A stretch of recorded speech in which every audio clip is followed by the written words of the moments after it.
আসলে ইন্টারভিউতে কল পাওয়াটা এটা একটা শৈল্পিক বিষয়। আমরা NHS জবে অ্যাপ্লিকেশন করব, আপনারা ফিল্টারিং করবেন যে লাস্ট 3 দিন যে জবগুলো আছে, কারণ 3 দিনের বেশি জবগুলো আসলে। এরপরে দেখেন সাবওয়েতে স্টোর ম্যানেজার যে তিনি ছিলেন, সেখানে দেখেন কিন্তু এই ধরনের জব করেননি, কিন্তু transferable skills to health care হিসেবে। অতএব আপনি যদি জালি না ফেলেন তাহলে তো আপনার মাছ আপনার জালে উঠবে না। তার কিন্তু সুন্দর একটা প্রোফাইল, কিন্তু আমি এক্ষেত্রে বলবো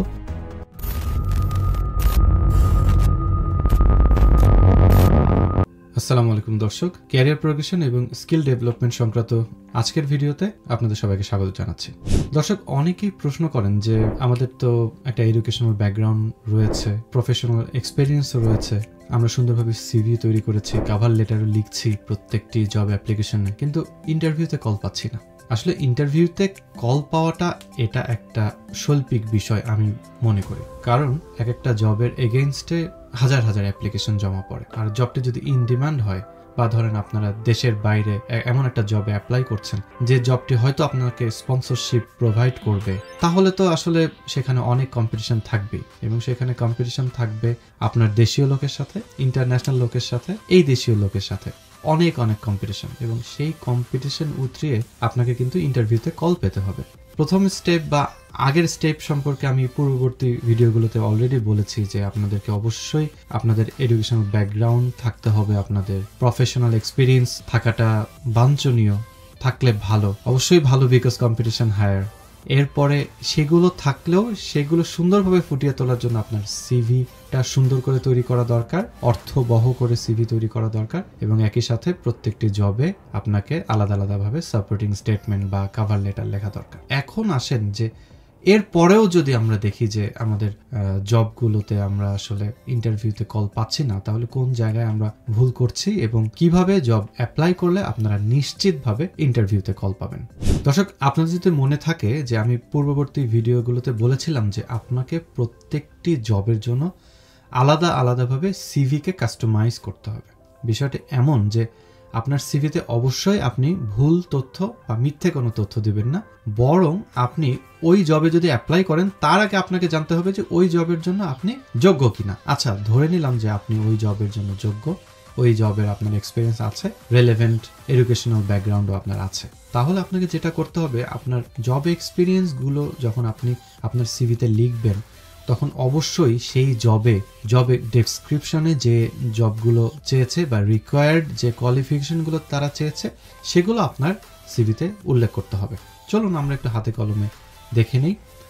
ধরেন আমরা NHS জবে অ্যাপ্লিকেশন করব, তো NHS জবস UK লিখে আপনারা সার্চ দেন, দেওয়ার পরে NHS জবস, ট্র্যাক জবস এইটাতে যেতে পারেন, কারণ এটাতে আপনারা মোটামুটি প্রোফাইল খুলে ফেললে আপনার প্রোফাইলটা মোটামুটি রেডি থাকবে, আপনি পরবর্তী অ্যাপ্লিকেশনগুলো একটু এডিট করে বারবার অ্যাপ্লিকেশন করতে পারবেন। কারণ আমরা এই ট্র্যাক জবসে গেলাম, যে আমরা লিখলাম কেয়ার অ্যাসিস্ট্যান্ট লিখে সার্চ দিলাম, তো আমরা দেখে অনেকগুলো অপশন আমাদের এসেছে। Assistant, personal assistant, band 3, administration assistant, health care assistant, এটা band 2, health care assistant, CICC, Wirral community health and care, NHS foundation trust, band 3। আমরা এটাতে দেখি, অ্যাপ্লিকেশন করি। তো এখানে দেখেন যে হচ্ছে জব ডেসক্রিপশনগুলো সুন্দরভাবে দেয়া আছে, মেইন এরিয়া কোথায়, ব্যান্ড 3, গ্রেড কি, কন্ট্রাক্ট পার্মানেন্ট, আওয়ার্স দেয়া আছে 37.5 আওয়ার্স, তারপরে জব রেফারেন্স কি, এমপ্লয়ার কারা, এরপরে এই NHS ফাউন্ডেশন ট্রাস্টের ভ্যালুসগুলো কি দেখেন লেখা আছে, কম্প্যাশন, ওপেন, ট্রাস্ট, তার মানে আপনাকে এইগুলো হচ্ছে তাদের ভ্যালু, তা আপনার মধ্যেও আসলে এই ভ্যালুসগুলো থাকাটা জরুরি। এরপরে জব ওভারভিউ, জবটার একটু ওভারভিউ তারা দিচ্ছে এখানে, কি কি লাগবে এগুলো দেখতে হবে। এবার আসেন দেখেন কি আছে, main duties of the job. Main duties of the জবের মধ্যে দেখেন, we are looking for proactive and dynamic health care assistant. তাহলে এই কথাটা বা আপনি যে প্রোঅ্যাক্টিভ এবং ডাইনামিক, এটা আপনাকে আপনার সিভি এবং কভার লেটারে লিখতে হবে, বুঝতে হবে। Your role will be to provide person centred care to the patients in line with their care plan.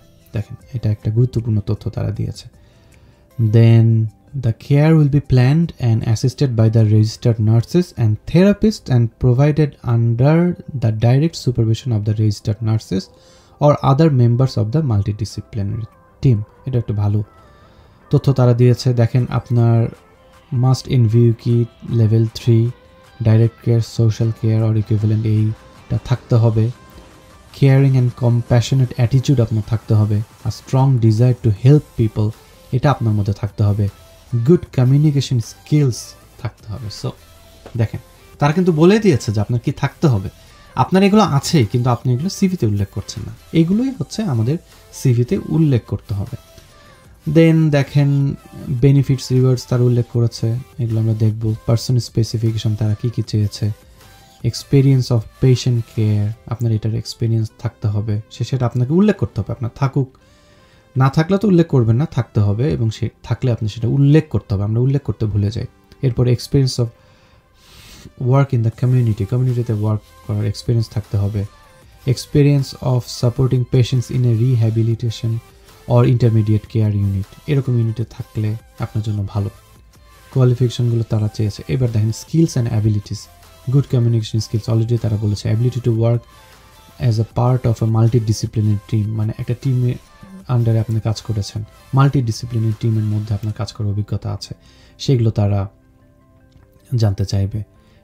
Able to act on initiative when required in line with the job description, সুতরাং আপনার initiative holder আপনি কিনা সেগুলো লাগবে।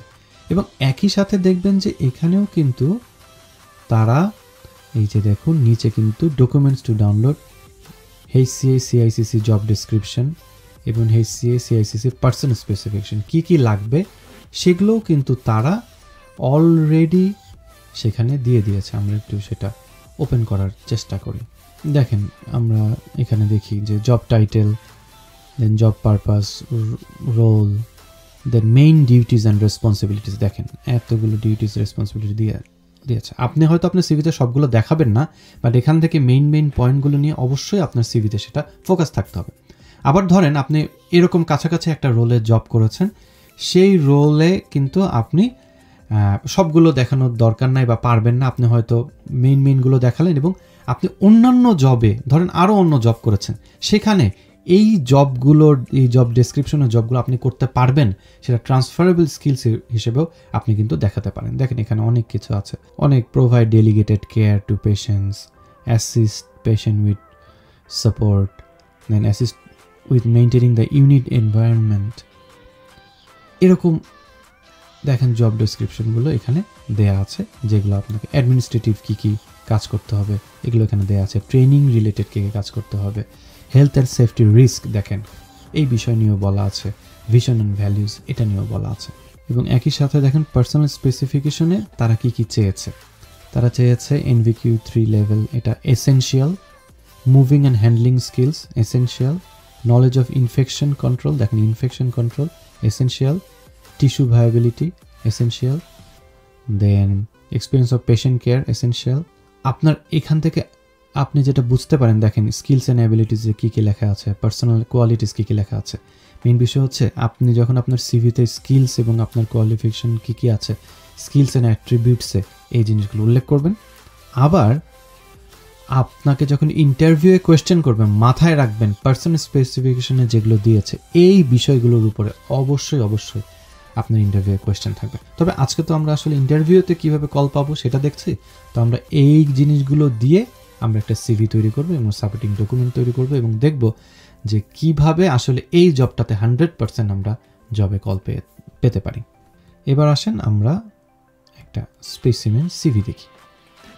ধরেন এটি একটি CV, বেশ ভালো সিভি রাইট আপ, কিন্তু দেখেন এখানে কি স্কিলস কম্পিটেন্সিসগুলো কী কী আছে, প্রফেশনাল প্রোফাইলে। এই যে দেখেন আমরা যে সামারিটা লিখি, অনেকে বলে যে আমাদের লেখা উচিত না, কিন্তু কম্পিউটার যখন বা সফটওয়্যার যখন এই পুরো সিভিটাকে রিড করবে তখন এই সিভির মধ্যে যখন কি পয়েন্টগুলো থাকে তখন কিন্তু তারা এই সিভিটাকে তারা যেটা চাচ্ছে সেটার সাথে যোগ্য বলে ধরে সফটওয়্যার কিন্তু সেটাকে হাইলাইট করে বা সেটাকে সিলেক্ট করে। তো সুতরাং এগুলো লিখতে কিন্তু দোষ নাই, এগুলো আপনাকে লিখতে হবে। এখন দেখেন এখানে যে ক্যান্ডিডেট তিনি কিন্তু একটা কেয়ারে জব করেছেন সাপোর্ট ওয়ার্কার হিসেবে, এখনও করে যাচ্ছেন 2021 সাল থেকে। এবং দেখেন উনি কী অ্যাচিভমেন্ট দেখিয়েছেন, কী রেসপন্সিবিলিটিসগুলো দেখিয়েছেন, খুব সুন্দরভাবে কিন্তু তিনি দেখেছেন। এবং তিনি সাবওয়েতে স্টোর ম্যানেজার ছিলেন 2016 থেকে 21 পর্যন্ত। ওখানকার কী কী অ্যাচিভমেন্ট আছে, কী রেসপন্সিবিলিটিসগুলো উনি পালন করেছেন। টিম লিডার ছিলেন একটা ক্যাটারিংয়ে, সেখানেও কী কী করেছেন, তার এডুকেশন কোয়ালিফিকেশনগুলোও কিন্তু দেখেন সুন্দরভাবে তিনি লিখছেন। তার অবশ্য এনভিউ কি লেভেল 3 করা আছে। তো সুতরাং তার কিন্তু সুন্দর একটা প্রোফাইল। কিন্তু আমি এক্ষেত্রে বলবো, যখন এই যে জবটি আমরা দেখলাম হেলথ কেয়ার অ্যাসিস্ট্যান্ট, ওই জবটাতে উনি যখন অ্যাপ্লিকেশন করবেন, তখন এই সিভি পাঠিয়ে যদি তিনি অ্যাপ্লিকেশন করেন, তাহলে কিন্তু তার ইন্টারভিউয়ে কল পাওয়ার সম্ভাবনা প্রায় 50% কমে যায়।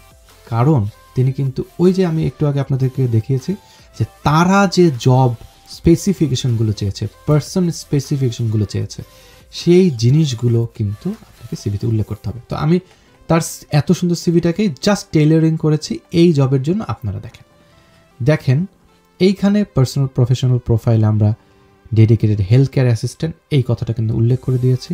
Strong background in patient care, rehabilitation and community support. দেখেন তারা কিন্তু চেয়েছিল যে কমিউনিটি সাপোর্ট তাদের লাগবে এরকম। তারপরে NVQ level 3 health and social care তার যে আছে সেটা কিন্তু সে হাইলাইট করে দেখিয়ে দিয়েছে।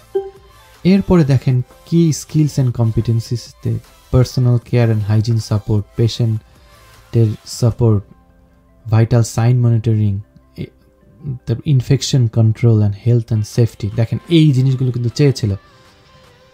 সমস্ত কিছু কিন্তু effective communication and team work, এই জিনিসগুলো কিন্তু উনি সেখানে উল্লেখ করেছেন। এবং এরপরে দেখেন যখন তার প্রিভিয়াস এক্সপিরিয়েন্সগুলো তিনি উল্লেখ করেছেন, দেখেন উনি মিথ্যা লেখেন নাই। তিনি supported over 100 patients in rehabilitation, improving independence and mobility. দেখেন তারা কিন্তু মোবিলিটি চেয়েছিল। এরপর ডেইলি পেশেন্ট মনিটরিং ইনি দিয়েছেন।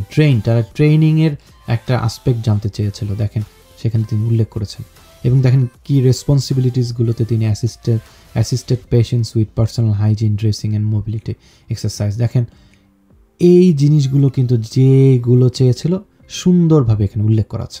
এরপরে দেখেন সাবওয়েতে স্টোর ম্যানেজার যে তিনি ছিলেন, সেখানে দেখেন কিন্তু এই ধরনের জব করেননি, কিন্তু transferable skills to health care হিসেবে তিনি কিন্তু এখানে দেখিয়েছেন লিডারশিপ অ্যান্ড টিম ওয়ার্কের তার ক্ষমতা ওখানে গ্রো করেছে, যেটা কিন্তু এখানে কাজে লাগবে। রিস্ক অ্যাসেসমেন্ট অ্যান্ড কমপ্লায়েন্সের তার জ্ঞান আছে, যেটা কিন্তু অবশ্যই এই জবের জন্য কাজে লাগবে। ট্রেনিং অ্যান্ড ডেভেলপমেন্টে তিনি কাজ করেছেন, যেটা এখানে কাজে লাগবে। মাধুস ক্যাটারিংয়ে তিনি যে টিম লিডার ছিলেন, এখানেও attention to detail transferable skills হিসেবে তিনি দেখিয়েছেন। Customer service and empathy, customer সার্ভিসটা কিন্তু শুধু কাস্টমার যারা পেশেন্ট আমাদের সেবাগুলো নিচ্ছেন তারাও কিন্তু আমাদের কাস্টমার, সুতরাং সেগুলোও যে তিনি করে এসেছেন। এই দুইটা জবে কিন্তু তিনি পেশেন্টদের সাথে কাজ করেননি, কিন্তু বাকি যে কাজগুলো করেছেন সেগুলো ট্রান্সফারেবল এবং এই জবের জন্য যোগ্য। দেখেন এভাবে যদি সিভিটা উল্লেখ করেন এবং তার সার্টিফিকেশন, ট্রেনিং, ফুল ইনফরমেশন এগুলো কিন্তু সব কিছু উনি দিয়ে দিয়েছেন। এভাবে যদি সিভি তৈরি করেন, তাহলে কি আপনাদের কাছে কি মনে হয় যে আগে যে সিভিটি ছিল সেটার থেকে অবশ্যই কি অনেক বেশি তার সম্ভাবনা বেড়ে যাবে না ইন্টারভিউতে কল পাওয়ার জন্য? তাহলে আমাদেরকে অবশ্যই এইভাবে সিভি লিখতে হবে, এইভাবে সাপোর্টিং ডকুমেন্ট বা কভার লেটার লিখতে হবে, যাতে করে আপনারা ইন্টারভিউতে কল পান। এখন দেখেন ওইটার এগেইনস্টে আমি একটা সাপোর্টিং ডকুমেন্টও তৈরি করেছি, আপনারা স্ক্রিনে দেখতে পাচ্ছেন। এখানে দেখেন হাইলাইট করে যে জিনিসগুলো তারা চেয়েছে, কি পয়েন্টসগুলো, সেই জিনিসগুলো কিন্তু বারবার আমি হাইলাইট করেছি। এবং why I am the perfect candidate for this role, extensive experience in patient care and rehabilitation. এরপরে দেখেন সাপোর্ট ওয়ার্কারের কোনখানে কাজ করেছেন, কি কাজ করেছেন, কতজনকে তিনি কেয়ার দিয়েছেন। এরপরে work alongside nurses, physiotherapist and occupational therapist. দেখেন ওখানে কিন্তু চেয়েছিল, উনি কিন্তু এখানে উল্লেখ করেছেন বা আমরা এখানে উল্লেখ করেছি সাপোর্টিং ডকুমেন্টে। দেখেন এরপরে proficiency in clinical and practical skills, এগুলো উনি দেখিয়েছেন। দেখেন, এরপরে personal attributes and NHS values alignment. দেখেন, তারা কিন্তু এক ধরনের ভ্যালুজের কথা বলেছে। এই দেখেন, উনি কিন্তু সুন্দরভাবে এখানে উল্লেখ করেছেন ভ্যালুগুলো কিভাবে তার সাথে অ্যালাইন করে। এরপরে দেখেন adaptability and commitment to the NHS. এরপরে দেখেন অ্যাডাপ্টেবিলিটি, এটা আপনাকে দেখাতেই হবে, আপনাকে বলতে হবে, বিকজ অনেক ধরনের জব আমরা করছি, কিন্তু এই জবে এসে তিনি যে অ্যাডাপ্ট করতে পারবেন, সেখানে যে উনি ফ্লেক্সিবল থাকবেন, লিখেছেন আই এম ফুললি ফ্লেক্সিবল। কারণ ওখানে জবে কিন্তু লেখা ছিল যে 24 আওয়ার্সের মধ্যে, দিনে হতে পারে, রাতে হতে পারে। উনি কিন্তু এখানে সুন্দরভাবে উল্লেখ করে দেন উনি flexible, shift patterns over a 24 hour period. এরপরে ওখানে কিন্তু ড্রাইভিং লাইসেন্সটাও ম্যান্ডেটরি হয়তো ছিল না, বাট ডিজায়ারেবল ছিল। দেখেন, I also have a full UK driving licence and access to a car. দেখেন তাকে কত যোগ্যভাবে গড়ে তুলছে এই জবটাতে অ্যাপ্লিকেশন করার জন্য। আমি আমার সাথে যারা কথা বলেন তাদেরকে আমি যে সাজেশনটা দেই সেটা হচ্ছে, আপনারা প্রতিদিন সকালে, ধরেন আপনারা ঘুম থেকে উঠলেন, ফজরের নামাজের পরে আপনারা অ্যাপ্লিকেশন নিয়ে একটু বসবেন। আপনারা ফিল্টারিং করবেন যে লাস্ট 3 দিন যে জবগুলো আছে, কারণ 3 দিনের বেশি জবগুলো আসলে সেগুলো অলরেডি দেখা যায় যে রিক্রুটাররা শর্টলিস্ট করে ফেলে বা তারা ওটা নিয়ে কাজ করতে শুরু করে দেয়। সুতরাং লাস্ট 3 দিনের জবগুলো আপনারা ফিল্টারিং করে সেগুলোতে অ্যাপ্লিকেশন করতে বসে যান, অ্যাপ্লিকেশন করেন, অ্যাজ মেনি অ্যাজ অ্যাপ্লিকেশন করেন, যাতে করে সকালবেলা 9টার সময় বা 8টার সময় এইচআর তারা অফিসে এসে প্রথম আপনার অ্যাপ্লিকেশনটা দেখতে পায় বা সফটওয়্যারের কাছে আপনার অ্যাপ্লিকেশনটা প্রথম যায় এবং তারা সর্টিং শুরু করে দিতে পারে। এরপরে আপনার অ্যাপ্লিকেশন করুন। আপনি যত জাল ফেলবেন নদীতে, ততই আপনার মাছ কিন্তু আপনার জালে ওঠার সম্ভাবনা থাকবে। অতএব আপনি যদি জালই না ফেলেন তাহলে তো আপনার মাছ আপনার জালে উঠবে না। সুতরাং আপনি অ্যাজ মেনি অ্যাজ অ্যাপ্লিকেশন করুন। এরপরে এই যে সিভিটা টেইলরিং করতে বললাম, এই সিভি টেইলরিং অবশ্যই এইভাবে সিভি টেইলরিং করে আপনারা জব অ্যাপ্লিকেশন করেন, অবশ্যই আপনারা ইন্টারভিউতে কল পাবেন। নো শর্টকাট ইন দিস, আপনাদেরকে এটার চেষ্টা করতে হবে। শুধু সিভি অ্যাটাচ করলাম, সেন্ড ফরওয়ার্ড করে দিলাম, নো, এভাবে ইন্টারভিউতে কল পাবেন না। সুতরাং আমি মনে করি যে আজকের ভিডিও দেখে আপনারা উপকৃত হবেন এবং আপনারা চেষ্টা করবেন এইভাবে জব অ্যাপ্লিকেশন করে, অবশ্যই আপনারা ইন্টারভিউতে কল পাবেন ইনশাআল্লাহ। আপনারা সবাই ভালো থাকুন, সুস্থ থাকুন এবং পরবর্তী ভিডিও দেখার আমন্ত্রণ জানিয়ে এখানে শেষ করছি। আল্লাহ হাফেজ।